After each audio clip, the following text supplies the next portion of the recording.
Hello dear student, कैसे हैं आप सब। स्वागत है आप सभी का हमारे यूट्यूब चैनल पे। बच्चों, अब जो है आपके बोर्ड एग्जामिनेशंस वो फरवरी में होने वाले हैं, इतना आपको कंफर्म होगा। फरवरी के लिए अब आपके पास टाइम कितना बचा है? तो अब आपका अक्टूबर मंथ बीत चुका है और नवंबर मंथ चल रहा है। मतलब कि नवंबर से फरवरी अब काफ़ी कम समय आपके पास बचा है बच्चों, अपनी प्रिपरेशन को जी जान से करते रहने का। सबसे पहली बात कि आपको जो प्रिपरेशन करनी है एग्ज़ाम की, उसको मन में ये लक्ष्य तय करके चलना है कि ये जो एग्ज़ाम्स हैं आपके बोर्ड एग्ज़ाम्स हैं, मैं इसमें आपको 90 प्लस कवर करना है। ठीक। आप जब तक अपने मन में नहीं सोचेंगे बच्चों कि मुझे इतना कवर करना है या इससे ज़्यादा कवर करना है, तब तक जो एक होता है ना सेल्फ कॉन्फिडेंस, वो आपके अंदर नहीं आएगा। इसीलिए बहुत ज़्यादा ज़रूरी है कि आप अपने मन में ये निश्चय कर लें कि आपका जो परसेंटेज है वो 90 प्लस आपको स्कोर करना है। ठीक है बच्चों। अब सबसे पहली बात, 90 प्लस या 95 प्लस स्कोर करने के लिए आपको क्या करना चाहिए? तो उसके लिए बच्चों अब आपको तैयारी कर देनी चाहिए मोस्ट इम्पॉर्टेंट क्वेश्चंस को याद करने की। कोई भी चैप्टर हो, उसमें जो सबसे ज़्यादा रिपीटेड क्वेश्चन है बोर्ड एग्ज़ाम के लिए और सबसे ज़्यादा इम्पॉर्टेंट क्वेश्चंस हैं, आप उनको अब प्रिपेयर करना स्टार्ट कर दें बच्चों, क्योंकि अब आपके पास जो टाइम है वो काफ़ी कम बचा हुआ है। आज के इस सेशन में मैं आपको बताऊंगी भौतिक विज्ञान यानी कि फिजिक्स के मोस्ट इम्पॉर्टेंट और रिपीटेड क्वेश्चंस। आज की सीरीज में हम जिन क्वेश्चंस को डिस्कस करेंगे वो क्वेश्चंस इससे पहले भी बोर्ड एग्जाम में पूछे जा चुके हैं। उन क्वेश्चंस को डिस्कस करने के साथ साथ मैं उनके उत्तर भी बता दूंगी। ठीक है। और ये भी बता दूंगी वो किस चैप्टर से है, कौन कौन से ईयर में पूछे गए हैं। आपका अगर आपने ये सेशन देख लिया तो आपका समझ जाइए बोर्ड एग्जाम का जो पेपर होता है ना, उससे एक दो क्वेश्चन आपके प्रिपेयर हो गए। बच्चों, आज का जो मैं क्वेश्चन बताने जा रही हूँ, डिस्कस करने जा रही हूँ, वो क्वेश्चंस आपके किसी न किसी सेट में ज़रूर देखने को मिलेंगे। जैसा कि हम सब जानते हैं, जो बोर्ड एग्ज़ाम का जो पेपर होता है आपका, वो सब जगह कॉमन नहीं होता है। वो लगभग 7 सेट में बनता है। ठीक। जो कि हर एक ज़िले में अलग अलग डिस्ट्रीब्यूट होता है। तो उन 7 सेट में से आपको ये प्रश्न ज़रूर मिलेंगे। हो सकता है आपके सेट में दोनों मिल जाए, सारे मिल जाए। तो अब देर नहीं करनी चाहिए, स्टार्ट करते हैं आज के सेशन को और जानते हैं वो कौन कौन से इम्पोर्टेंट क्वेश्चंस हैं। तो चलिए बच्चों, शुरू करते हैं हमारे सबसे पहले सवाल के साथ। देखिए बच्चों, इस सीरीज में जो सबसे पहला क्वेश्चन है वो आपके सेकेंड चैप्टर से लिया गया है, जिसका नाम है संधारित्र की धारिता की परिभाषा लिखें। बच्चों, ये क्वेश्चन बोर्ड एग्जाम में देख सकते हैं आप 2014, 15, 17, 20 और 22 में पूछा जा चुका है। इस क्वेश्चंस की इम्पोर्टेंस जो है वो काफ़ी है आपके बोर्ड एग्ज़ाम के लिए, क्योंकि ये पिछले कई बार एग्ज़ाम में पूछा जा चुका है, तो आगे भी पूछा जा सकता है। ठीक है। ये है प्रश्न और ये है उसका उत्तर। आपको अगर ये प्रश्न एग्ज़ाम में आता है तो आप उत्तर कैसे लिखेंगे? देखिए बच्चों, जो मैं आपको उत्तर बता रही हूँ, ये अगर 3 नंबर में आता है तो आप ऐसे लिखेंगे, और अगर अति लघु में आता है मतलब कि 1 नंबर में आता है, तब भी मैं बता देती हूँ कि आपको कैसे लिखना है। देखिए बच्चों, कोई भी जो टॉपिक आप पढ़ते हैं उसको अगर आप कंप्लीटली पढ़ लेते हैं, ठीक है, फिर चाहे वो 5 नंबर में आए, चाहे 3 नंबर में आए, चाहे 2 नंबर में आए, वो आप लिख लेंगे। लेकिन अगर आप टॉपिक को नंबर के हिसाब से पढ़ते हैं कि मुझे ये 2 नंबर वाला टॉपिक पढ़ना है, मुझे ये 3 नंबर वाला टॉपिक पढ़ना है, तो अगर वही प्रश्न 5 नंबर वाले में पूछ लेगा तो आप उसका जवाब नहीं बता पाएंगे। तो आप कुछ भी पढ़ रहे हैं, उस टॉपिक को आप कंप्लीट पढ़िए, ताकि वो कभी भी आए, कहीं भी आए, आगे आप कंपटीशन देंगे, आपको कॉलेज में एडमिशन, अब 12th का एग्ज़ाम देने के बाद कॉलेज में एडमिशन के लिए आपको एंट्रेंस टेस्ट देना होगा। जो इंजीनियरिंग करना चाहते हैं उनको IIT जेई का एग्ज़ाम देना होता है। जो ये फिजिक्स तो बायो वाले बच्चे ही पढ़ते हैं, उनको नीट का एग्जाम देना होता है। तो बच्चों आप टॉपिक जो भी पढ़ो उसको ऐसा पढ़ो कि आप कुछ भी दो टॉपिक से रिलेटेड कोई भी एग्जाम दो, आप उसमें वो टॉपिक छोड़ के ना हो, ठीक है। तो सबसे पहला क्या लिया हम लोगों ने, संधारित्र की धारिता। आप क्या करेंगे, कॉपी में ऐसे हेडिंग डाल करके ऐसा लिख देंगे संधारित्र की धारिता, और ऐसे अंडरलाइन कर देंगे, ठीक है।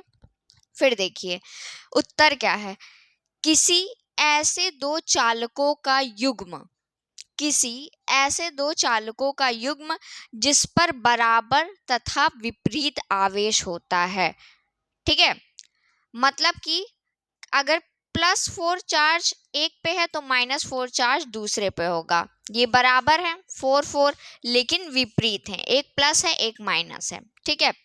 तो किसी ऐसे दो चालकों का युग्म जिस पर बराबर तथा विपरीत आवेश होता है संधारित्र की धारिता कहलाती है। संधारित्र की एक प्लेट को दिए गए आवेश, ठीक है, संधारित्र की एक प्लेट को दिए गए आवेश को मान ले रहे हैं Q, तथा संधारित्र की दोनों प्लेटों के बीच उत्पन्न विभवांतर को V से प्रदर्शित करते हैं, ठीक। विभवांतर के अनुपात को उस चालक पर संधारित्र की धारिता कहते हैं। मतलब कि जो संधारित्र होता है उसमें किसी एक प्लेट पर दिए गए जो आवेश होता है उसका अनुपात किससे होना चाहिए, दोनों प्लेटों के बीच उत्पन्न विभवांतर, ठीक है। मतलब Q/V ही क्या होता है, आपका संधारित्र की धारिता होती है। इसे c से प्रदर्शित करते हैं। इसका मात्रक फैराड होता है, ठीक है बच्चों। यही होता है कंप्लीट आपके संधारित्र की धारिता। तो C बराबर क्या हो जाएगा, यदि Q क्या हो, चालक को दिया गया आवेश हो, और V क्या हो, उत्पन्न विभवांतर हो, दोनों प्लेटों के बीच क्या हो, उत्पन्न विभवांतर हो, तो आपका ये जो C है यानी कि संधारित्र की धारिता है उसका मान क्या हो जाएगा, C बराबर Q/V। इसका मात्रक क्या होता है, फैराड, इसे F से प्रदर्शित करते हैं, ठीक है बच्चों। तो यही है टोटल आपके संधारित्र की धारिता का डेफिनेशन। यहाँ पे ही आपको चीज़ें याद हो गई होंगी। और अगर थोड़ा सा भी डाउट है, क्योंकि अभी पहली बार आप अगर पढ़ रहे हो, नहीं पढ़े हो इसके पहले कोई टॉपिक, तो कोई बात नहीं है, आप इसको अभी पढ़िए, इस क्वेश्चन का स्क्रीनशॉट लीजिए, सॉल्यूशन मैंने बताया है इसका स्क्रीनशॉट लीजिए, मैं आपको बोल के पढ़ा रही हूँ, इसको आप रिपीट मोड में सुनिए, और फिर कॉपी में इस प्रश्न को लिखिए, खुद से आंसर लिखने की कोशिश करिए, ठीक है। एक बार लिखिए, 2 बार लिखिए, तीसरी बार में आपको ये क्वेश्चन आ जाएगा। कुछ नहीं है, किसी ऐसे दो चालकों का युग्म है जिस पर बराबर तथा विपरीत आवेश है, उसे क्या कहते हैं, उसे संधारित्र की धारिता कहते हैं। और इसी संधारित्र की धारिता को अगर कैलकुलेट करना हो तो क्या हो जाएगा कि संधारित्र की एक प्लेट को दिए गए आवेश को क्या माना गया है, Q, तथा संधारित्र की दोनों प्लेटों के बीच उत्पन्न विभवांतर यानी कि V, इसके अनुपात को क्या कहा जाता है, इसके अनुपात को चालक पर संधारित्र की धारिता कहते हैं, ठीक है।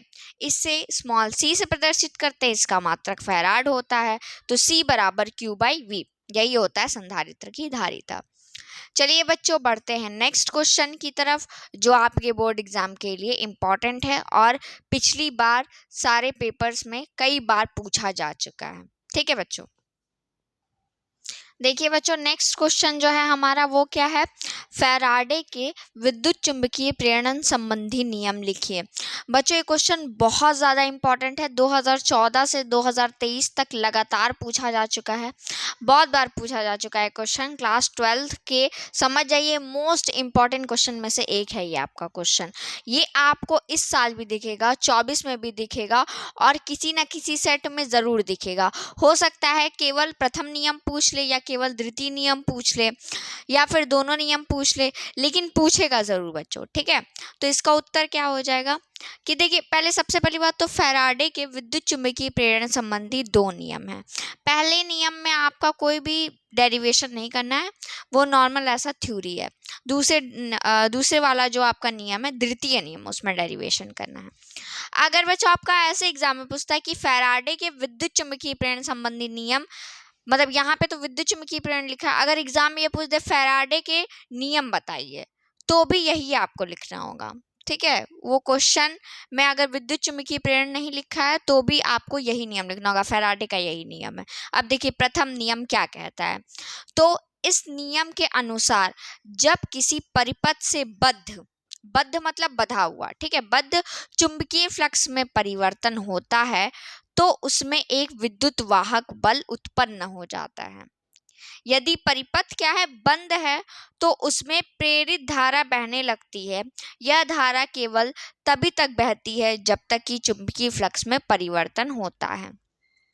मतलब कि बच्चों यदि किसी परिपथ में क्या है, बद्ध चुंबकीय फ्लक्स है, ठीक है, और उसमें परिवर्तन हो रहा है, मतलब कि उसमें चेंजेस हो रहे हैं, तो उसमें क्या उत्पन्न हो जाएगा, एक विद्युत वाहक बल उत्पन्न हो जाता है। और यदि वह बंद है, ठीक है, बंद है, कंप्लीट क्लोज है, तो उसमें क्या एक धारा बहने लगती है। और ये धारा कब तक बहेगी, जब तक कि चुंबकीय फ्लक्स में परिवर्तन होता रहेगा। तो इसको ऐसे आप समझ सकते हैं कि मान लीजिए ये आपका एक चुंबक है, ठीक है, ये मैग्नेट है, ये उसका नॉर्थ पोल है और ये उसका साउथ पोल है, ठीक है।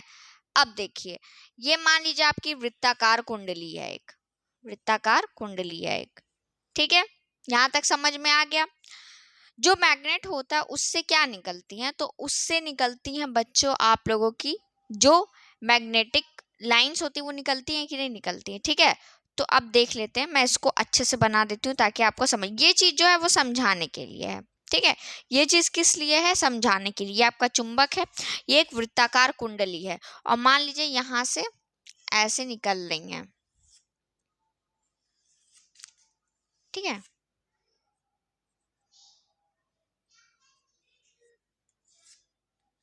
ठीक है। अब यहाँ पे क्या किया गया, एक धारा मापी को लगा दिया गया है। किसको लगा दिया गया है, तो धारा मापी को लगा दिया गया है इस वृत्ताकार कुंडली में, ठीक। तो क्या होता है बेसिकली बच्चों, जब भी देखिए बच्चों यहाँ पे क्या हो रहा है कि ये जो मैग्नेट है यानी कि जो चुंबक है वो क्या निकाल रहा है, चुंबकीय धाराओं को निकाल रहा है, ठीक है। तो इससे इसको जब इसके क्लोज लाते हैं, पास लाते हैं, तो यहाँ पे क्या होता है कि आपेक्षिक गति होने लगती है। इस वृत्ताकार कुंडली में क्या होती है, आपेक्षिक गति होने लगती है, जिससे कि एक प्रेरित विद्युत वाहक बल उत्पन्न हो जाता है। मतलब कि यहाँ से मैग्नेटिक फील्ड निकल रही है, अब ये जो लाइन्स है इसके वजह से, मतलब कि वैद्युत क्षेत्र की सॉरी मैग्नेटिक चुंबकीय क्षेत्र के प्रवाह की वजह से यहाँ पे एक प्रेरित विद्युत वाहक बल उत्पन्न हो जा रहा है। उसकी वजह से चुंबकीय फ्लक्स में आपका परिवर्तन होने लग रहा है, ठीक। और ये परिवर्तन जब तक हो रहा है तब तक क्या प्रेरित धारा आपकी बहती रह रही है। मतलब एक तरीके से देखा जाए चुंबकीय फ्लक्स क्या होता है, चुंबकीय फ्लक्स में जो परिवर्तन होता है वो चुंबकीय क्षेत्र रेखाओं के परिवर्तन से संबंधित होता है। तो जैसे जैसे उसमें परिवर्तन हो रहा है, इसको इसके पास लाया जा रहा है, वैसे वैसे क्या हो रहा है, प्रेरित धारा बहने लग रही है। और ये प्रक्रिया कब तक चलती रहेगी, जब तक कि ये धारा कब तक बहती रहेगी, जब तक कि चुंबकीय फ्लक्स में परिवर्तन होता रहेगा, ठीक है। तो यही आपका फैराडे का प्रथम नियम है। अब बात कर लेते हैं फैराडे के द्वितीय नियम के बारे में। इसको मैं इरेज करके फैराडे के द्वितीय नियम को लिख देती हूँ, ठीक है। अब देखिए बच्चों आपका द्वितीय नियम क्या कहलाता है, मतलब कि फैराडे का प्रथम नियम आप लोगों ने पढ़ लिया, द्वितीय नियम को अब हम जानेंगे कि क्या होता है। तो द्वितीय नियम के अनुसार प्रेरित विद्युत वाहक बल, ठीक, प्रेरित विद्युत वाहक बल चुंबकीय फ्लक्स के परिवर्तन की ऋणात्मक दर के बराबर होता है। यही आपका द्वितीय नियम है। इस नियम के अनुसार प्रेरित विद्युत वाहक बल चुंबकीय फ्लक्स के परिवर्तन की ऋणात्मक दर के बराबर होता है। बस एकदम सिंपल सा आपका द्वितीय नियम है। अब देखिए इस चीज को अगर हमको लिखना हो, व्याख्या करनी हो, तो कैसे करेंगे। तो देखिए यदि किसी समय परिपथ से गुजरने वाले चुंबकीय फ्लक्स का मान φ1 है, ठीक है, और डेल्टा टी समय के बाद यह फ्लक्स φ2 हो जाता है। मतलब कि एक चुंबकीय फ्लक्स, प्रारंभिक चुंबकीय फ्लक्स का मान क्या था, φ1 था, फिर जो दूसरा चुंबकीय फ्लक्स है उसका मान क्या है, φ2 है, ठीक है। और ये कौन से समय में हो रहा है, तो डेल्टा टी टाइम में हो रहा है। फिर देखिए तो डेल्टा टी समयांतर में चुंबकीय फ्लक्स में परिवर्तन क्या हो जाएगा, फाइनल में से इनिशियल को माइनस कर देंगे, यानी कि φ2 माइनस φ1 किसके बराबर हो जाएगा, डेल्टा φ, ठीक है। यदि परिपथ में प्रेरित विद्युत वाहक बल E हो तो यदि विद्युत वाहक बल का मान हम लोग E लेकर के चल रहे हैं तो क्या यहाँ पे बोला गया है, प्रेरित विद्युत वाहक बल चुंबकीय फ्लक्स के परिवर्तन की ऋणात्मक दर के बराबर होगा। तो चुंबकीय फ्लक्स में परिवर्तन को हम लोगों ने क्या बोला है, delta phi upon delta t, इसी समय अंतराल में हो रहा है, उसका ऋणात्मक दर, यही क्या हो जाएगा, यही हो जाएगा हमारा प्रेरित विद्युत वाहक बल, और यही फैराडे का द्वितीय नियम कहलाता है। कुछ नहीं है बच्चों, एकदम इजी सा है द्वितीय नियम, पहले नियम से भी ज्यादा इजी है। इस नियम के अनुसार प्रेरित विद्युत वाहक बल चुंबकीय फ्लक्स के परिवर्तन के ऋणात्मक दर के बराबर होगा। और जब आप इसकी व्याख्या करने जाएंगे तो इतना आपको तो पता होगा, जब आपको दर निकालना है तो दर के लिए क्या होगा, या एक आपका फाइनल वैल्यू होगा और एक आपका इनिशियल वैल्यू होगा, मतलब कि एक आपका अंतिम मान होगा और एक आपका प्रारंभिक मान होगा। तो यदि किसी समय परिपथ से गुजरने वाले चुंबकीय फ्लक्स का प्रारंभिक मान क्या है, φ1 है, और डेल्टा टी टाइम के बाद उसका अंतिम मान क्या है, φ2 है, तो डेल्टा टी समय अंतराल में चुंबकीय फ्लक्स में परिवर्तन क्या हो जाएगा, φ2 माइनस φ1 बराबर डेल्टा फाई। ठीक है, तो अब चुंबकीय फ्लक्स में परिवर्तन की दर हम ज्ञात कर लेंगे और वो उसका ऋणात्मक ही प्रेरित विद्युत वाहक बल होता है। बस यही बच्चों, इजी सा आपका सेकंड नियम है फैराडे का। ठीक है, सेकंड नियम फैराडे का या फैराडे का द्वितीय नियम। तो बच्चों इस तरीके से ये आपका जो क्वेश्चन है, मोस्ट इंपॉर्टेंट क्वेश्चन जो 2014 से 2023 तक लगातार पूछा जाता है, आपके भी एग्जाम में आने की संपूर्ण संभावनाएं हैं। हो सकता है आपके पेपर में से पूछ लिया कि द्वितीय नियम बताइए, या ये भी हो सकता है कि नॉर्मल पूछ लिया कि प्रथम नियम बताइए, लेकिन बच्चों पूछेगा जरूर, इसीलिए आपको इस क्वेश्चन को प्रिपेयर कर लेना है। मैंने इस क्वेश्चन का जवाब बता दिया, इसको अच्छे से समझा दिया, इसको आप स्क्रीनशॉट ले सकते हैं। ठीक है, एकदम क्लियरली है, स्क्रीनशॉट ले लीजिए, इसको याद कर लीजिए, या जहाँ से आपको सही लगता है वहाँ से बुक नोट्स है अगर आपके पास तो भी आप याद कर सकते हैं। वैसे मैंने इसको इजी लैंग्वेज में बताया ताकि अभी तुरंत आपको चुटकियों में याद हो जाए। ठीक है बच्चों, अब बढ़ेंगे हमारे नेक्स्ट इंपॉर्टेंट क्वेश्चन की तरफ। इसको आप लोगों ने देख लिया, समझ लिया, पढ़ लिया, तो बढ़ते हैं आगे।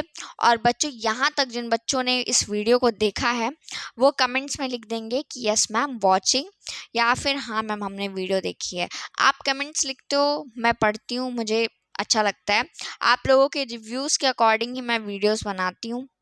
जो भी बच्चे कमेंट्स करते हैं कि मैम ऐसी वीडियो चाहिए, मैम इस टॉपिक पे चाहिए, उस चीज़ों को ले करके ही मैं वीडियो को आगे मतलब एक सीरीज लाती हूँ। जैसे कि मैंने क्या वो बनाया था ना, चैप्टर वाइज इंपॉर्टेंट क्वेश्चन, वो आप लोगों ने अच्छे रिव्यूज़ दिए तो उस हिसाब से हुआ, तो उसी चीज़ को मैं आप बोर्ड पे कंटिन्यू कर रही हूँ, क्योंकि बोर्ड पे जब आप ऐसे पढ़ते हो तो चीज़ें आपको ज़्यादा अच्छे से समझ में आती हैं बच्चों।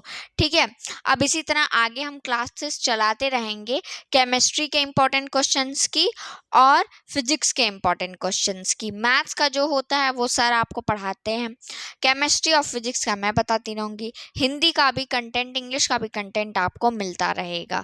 मतलब 2024 के बोर्ड एग्ज़ाम की तैयारी आप लोगों को एकदम जी जान से करनी है। पढ़ते रहिए बच्चों। बढ़ते हैं नेक्स्ट क्वेश्चन की तरफ। नेक्स्ट क्वेश्चन हमारा क्या होने वाला है, तो नेक्स्ट क्वेश्चन भी हमारे इसी तरीके से कोई बहुत ही इंपॉर्टेंट क्वेश्चन होने वाला है। चलिए देखते हैं क्या है बच्चों। तीसरा क्वेश्चन जो आज मैं आपके लिए लेके आई हूँ वो है प्रकाश के व्यतिकरण से क्या तात्पर्य है। ये क्वेश्चन बच्चों 2014, 15, 16, 17, 19, 22, 23 में पूछा जा चुका है। मतलब कि ये क्या है, इम्पॉर्टेंट क्वेश्चन है। प्रकाश के व्यतिकरण से क्या तात्पर्य है, कभी कभी इसके जो प्रतिबंध है वो भी पूछ लेता है।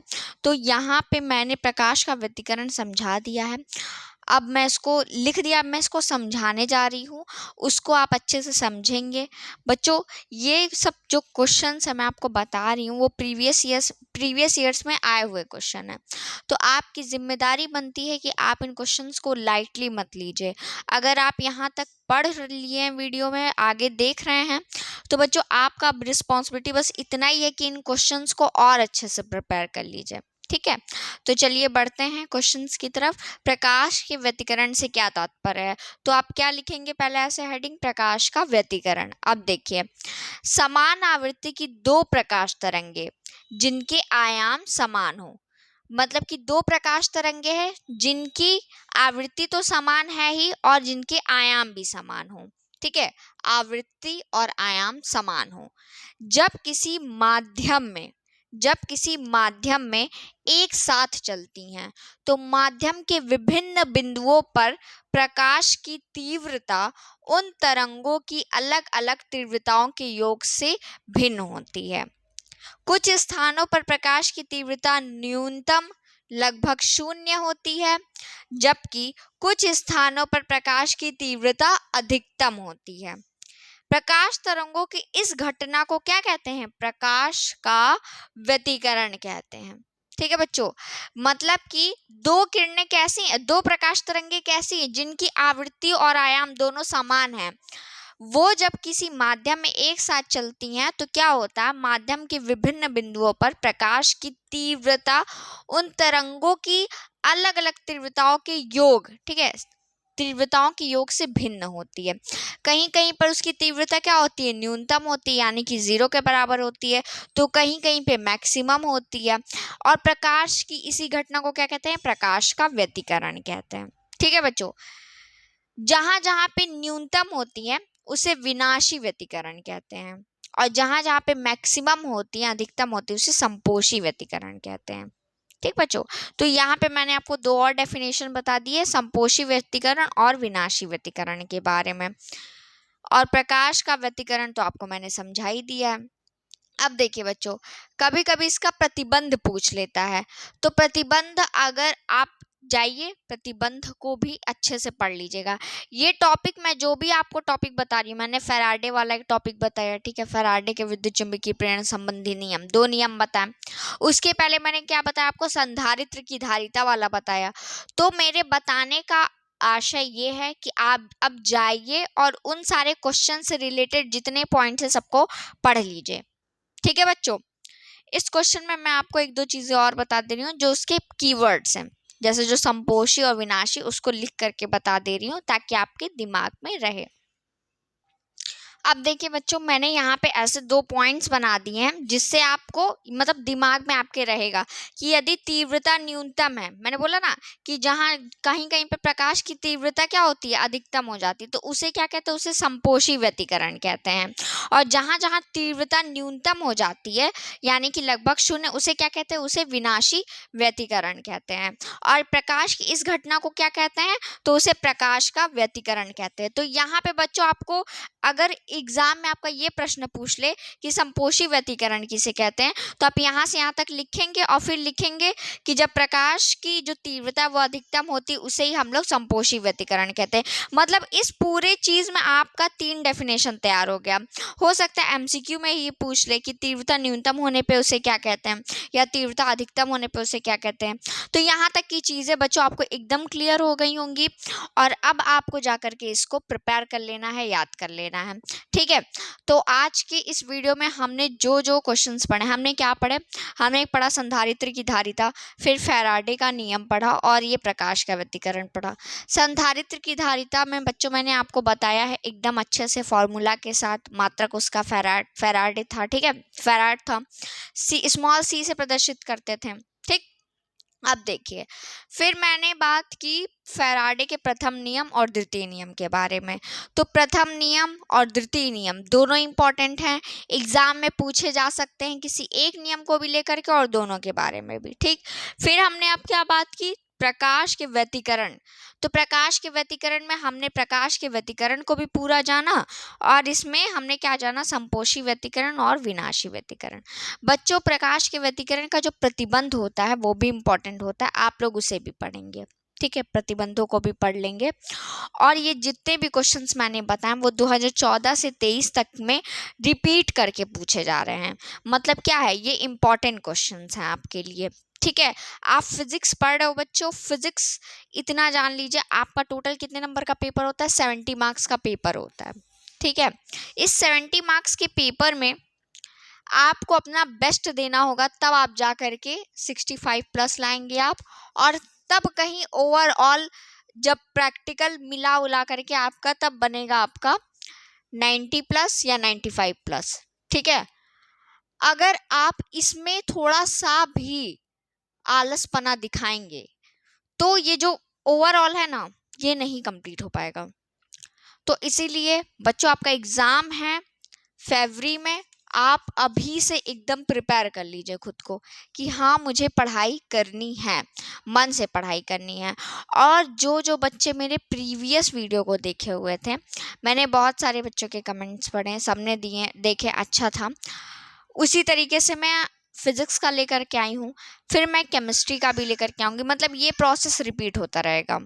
कुछ वीडियोस आपके हिंदी इंग्लिश में भी रहते हैं, ठीक है, हिंदी का जो आपका सब्जेक्ट है, इंग्लिश का सब्जेक्ट है, उसको भी आप लोग देखते रहा करिए। और फिज़िक्स की तैयारी के लिए बच्चों जो डेरिवेशन होता है उसकी प्रैक्टिस आप ज़रूर करिए। डेरिवेशन के साथ जो न्यूमेरिकल्स होते हैं उनको भी आप लगाते रहिए। इम्पॉर्टेंट न्यूमेरिकल जो होते हैं उनको भी मैं छांट करके एक वीडियो ज़रूर बना दूंगी, ताकि आप लोगों को ये पता चल सके न्यूमेरिकल का टाइप क्या होता है, न्यूमेरिकल का क्वेश्चन जो होता है वो किस प्रकार से होता है, वो कैसा फॉलो करता है बोर्ड एग्जाम में। ठीक है बच्चों, तो ये सारी चीज़ें आज के क्लास के लिए थी। मिलते हैं नेक्स्ट क्लास में नेक्स्ट इम्पॉर्टेंट क्वेश्चंस के साथ। और अब आपको इन सारे क्वेश्चंस को प्रिपेयर कर लेना है, इस टॉपिक से जुड़े वो जो चैप्टर होगा उस पूरे टॉपिक को आपको फिनिश कर देना है बच्चों। नेक्स्ट वीडियो भी ऐसे ही होगा, जिसमें आपको मोस्ट इम्पॉर्टेंट क्वेश्चंस या मोस्ट इम्पॉर्टेंट न्यूमेरिकल डेरिवेशन जो मोस्ट इम्पॉर्टेंट रिपीटेड हैं उन्हीं को मैं लेकर के आऊँगी, फिर चाहे वो फिजिक्स हो, केमिस्ट्री हो या और कोई सब्जेक्ट का हो। ठीक है बच्चों, तो मिलते हैं नेक्स्ट वीडियो में। Thank you so much.